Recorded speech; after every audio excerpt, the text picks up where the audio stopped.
শয়তান আল্লাহকে চ্যালেঞ্জ দিয়েছিল, আল্লাহ আপনি তো জান্নাতে ঢোকাতে পারবেন না, এতগুলো জান্নাত কেন বানালেন? জাহান্নাম আরো বেশি হলে ভালো হতো। আল্লাহ বললেন কেন? শয়তান বলে, আল্লাহ এই সবগুলার আমি ওয়াসওয়াসা দিয়ে মুনাফিক বানিয়ে নাস্তিক বানিয়ে জাহান্নামে ঢুকাবো।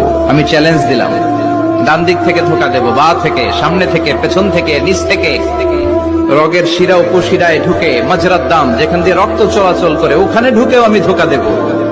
আপনি জান্নাতে ঢুকাবেন কেমনে? আল্লাহ বললেন, তুমি আমারে চ্যালেঞ্জ দাও, এত বড় সাহস? আমি তো সব রাজার বড় রাজা, মহারাজা। চিৎকার করে বলেন ঠিক কিনা? মহারাজার সাথে চ্যালেঞ্জ দেয়া যায় না। তুমি আমাকে চ্যালেঞ্জ দাও, ওকে ডান, আই টেক ইউর চ্যালেঞ্জ। আমিও তোমার চ্যালেঞ্জ নিলাম।